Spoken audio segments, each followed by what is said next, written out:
प्यारे बच्चों, आज हम आपके कक्षा 9 का जो हिंदी में आपकी बुक चलती है क्षितिज, उसका जो लेसन नंबर 3 है उपभोक्तावाद की संस्कृति, ये श्यामाचरण दुबे के द्वारा लिखा गया है। तो आज अपन इसको पढ़ेंगे। श्यामाचरण दुबे का जन्म सन 1922 में मध्य प्रदेश के बुंदेलखंड क्षेत्र में हुआ। उन्होंने नागपुर विश्वविद्यालय से मानव विज्ञान में PhD की। वे भारत के अग्रणी समाज वैज्ञानिक रहे और उनका देहांत सन 1996 में हुआ।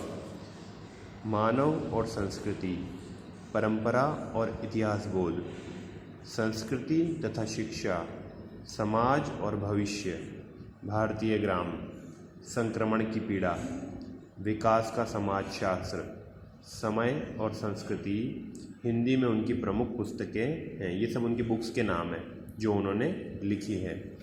प्रोफेसर दुबे ने विभिन्न विश्वविद्यालयों में अध्यापन किया तथा उनके संस्थानों में प्रमुख पदों पर रहे। अनेक संस्थानों में, है ना, यानी कि अलग अलग संस्थानों में भी प्रमुख के पद पर रहे, प्लस उन्होंने कई विश्वविद्यालयों में भी अध्यापन किया। जीवन, समाज और संस्कृति के ज्वलंत विषयों पर उनके विश्लेषण एवं स्थापनाएं उल्लेखनीय हैं। भारत की जनजातियों और ग्रामीण समुदायों पर केंद्रित उनके लेखों ने वृहद समुदाय का ध्यान आकर्षित किया। तो भारत में जो जनजातियां हैं, जो ग्रामीण समुदाय हैं, उन पर जो उन्होंने लेख लिखे हैं, उन पर उनका ध्यान आकर्षित हुआ। वे जटिल विचारों को तार्किक विश्लेषण के साथ सहज भाषा में प्रस्तुत करते थे। वे कठिन जो जटिल विचार होते थे उनको भी बहुत ही तार्किक रूप से और बहुत सरल भाषा में बोलते थे या बताते थे। अब ये जो पाठ है आपका उपभोक्तावाद की संस्कृति, तो इसके बारे में बताया गया है कि उपभोक्तावाद की संस्कृति निबंध बाजार की गिरफ्त में आ रहे समाज की वास्तविकता को प्रस्तुत करता है। लेखक का मानना है कि हम विज्ञापन की चमक दमक के कारण वस्तुओं के पीछे भाग रहे हैं। हमारी निगाह गुणवत्ता पर नहीं है। संपन्न और अभिजन वर्ग द्वारा प्रदर्शनपूर्ण जीवन शैली अपनाई जा रही है, जिसे सामान्य जन भी ललचाई निगाहों से देखते हैं। यह सभ्यता के विकास की चिंताजनक बात है जिसे उपभोक्तावाद ने परोसा है। लेखक की यह बात महत्वपूर्ण है कि जैसे जैसे यह दिखावे की संस्कृति फैलेगी, सामाजिक अशांति और विषमता भी बढ़ेगी। ठीक है ना। तो उपभोक्तावाद क्या होता है बेटा कि ज़्यादा से ज़्यादा चीज़ों को खरीदना और जो एडवर्टाइज़ करना अपनी हर चीज़ की, है ना, ये सब चीज़ें जो है ये उपभोक्तावाद के अंतर्गत आती है। तो इसको अपन धीरे धीरे इस पाठ को समझेंगे। धीरे धीरे सब कुछ बदल रहा है। एक नई जीवन शैली अपना वर्चस्व स्थापित कर रही है। उसके साथ आ रहा है नया जीवन दर्शन, उपभोक्तावाद का दर्शन। उपभोक्तावाद का मतलब ही यही होता है कि चीज़ों को उपभोग करना, अच्छे से अच्छा खाना, अच्छे से अच्छा पहनना, घूमना फिरना, ये सब उपभोक्तावाद में आता है। उत्पादन बढ़ाने पर जोर है चारों ओर। यह उत्पादन आपके लिए है, आपके भोग के लिए, आपके सुख के लिए। सुख की व्याख्या बदल गई है। उपभोग भोग ही सुख है। एक सूक्ष्म बदलाव आया है नई स्थिति में। उत्पाद तो आपके लिए हैं, पर आप ये भूल जाते हैं कि जाने अनजाने आज के माहौल में आपका चरित्र भी बदल रहा है और आप उत्पाद को समर्पित होते जा रहे हैं। मतलब चीज़ों के लिए आप बहुत ज़्यादा यूज टू हो गए हैं चीज़ों के।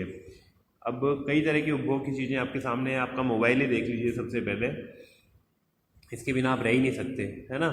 तो ये आप उत्पाद को समर्पित होना इसको कहते हैं, है ना, कि चीज़ के बदले आप रह ना सको। इंसान जो है किसी चीज़ के न होने से उसे दुख हो, उसे तकलीफ़ हो, तो फिर इसका मतलब वो उस वस्तु का क्या हो गया, दास हो गया, उस वस्तु का गुलाम हो गया। विलासिता की सामग्रियों से बाजार भरा पड़ा है, जो आपको लुभाने की जी तोड़ कोशिश में निरंतर लगी रहती हैं।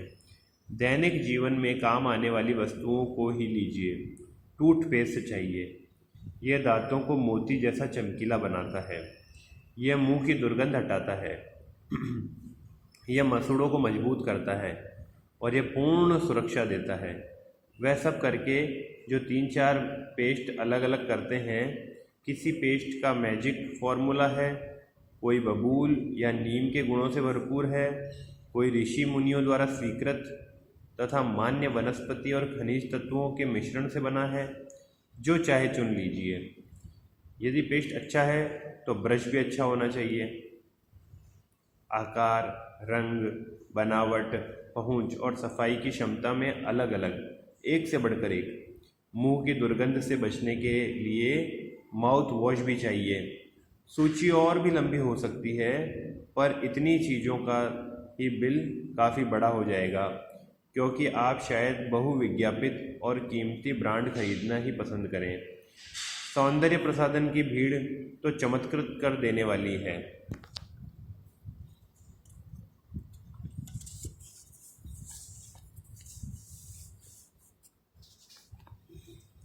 हर माह उसमें नए नए उत्पाद जुड़ते जाते हैं। साबुन ही लीजिए, एक में हल्की खुशबू है, दूसरे में तेज।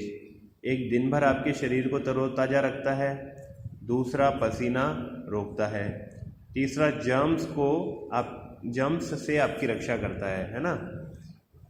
और यह लीजिए सिने स्टार्स के सौंदर्य का रहस्य, उनका मनपसंद साबुन। सच्चाई का अर्थ समझना चाहते हैं, यह लीजिए। शरीर को पवित्र रखना चाहते हैं, यह लीजिए शुद्ध गंगाजल से बनी साबुन।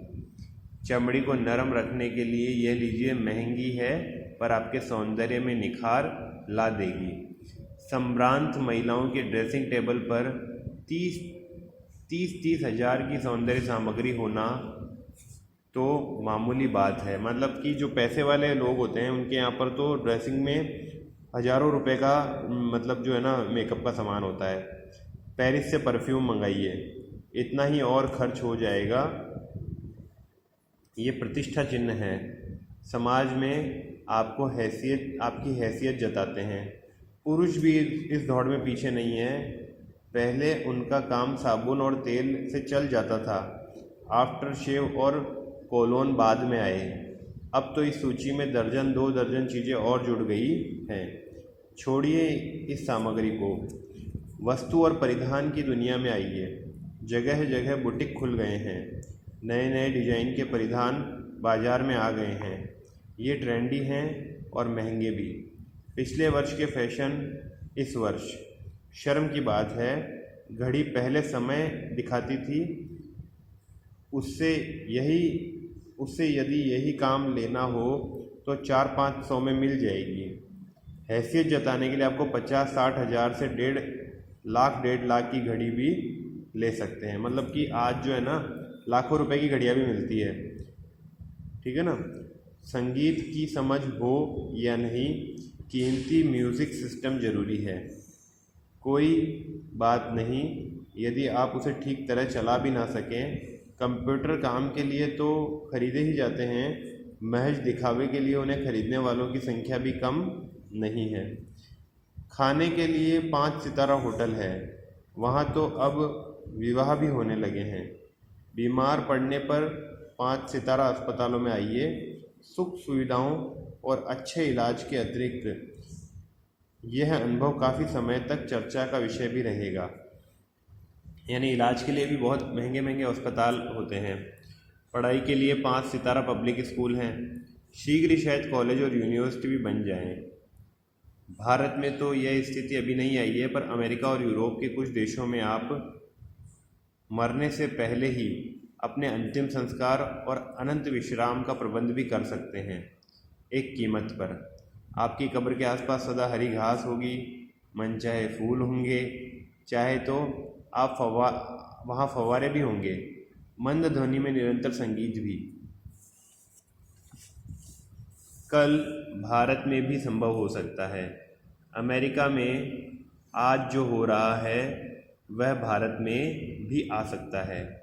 प्रतिष्ठा के अनेक रूप होते हैं, चाहे वे हास्यास्पद ही क्यों न हो। हास्यास्पद का मतलब हंस सकते हो आप भाई, बढ़ने के बाद भी इतनी व्यवस्था अगर कोई कर रहा है तो ये हंसने की ही बात है। यह है एक छोटी सी झलक उपभोक्तावादी समाज की। यह विशिष्ट जन का समाज है। यह सामान्य जन भी इसमें ललचाई निगाहों से देखते हैं इसको, क्योंकि सामान्य लोग भी सोचते काश हमारे पास भी ये सब होता, है ना। उनकी दृष्टि में एक विज्ञापन की भाषा में यही है राइट चॉइस बेबी, है ना। तो ये आज अपन ने इसको लगभग आधे के करीब पढ़ लिया है, थोड़ा सा और बचा हुआ है, बाकी का इसका अपन कल पढ़ेंगे इसको, ठीक है ना।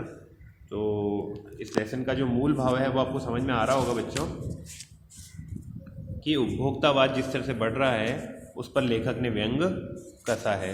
तो इसको आप घर पर एक बार वापस जहाँ तक मैंने पढ़ाया वहाँ तक पढ़ लेंगे। आज के वीडियो में इतना ही। थैंक यू बेटा।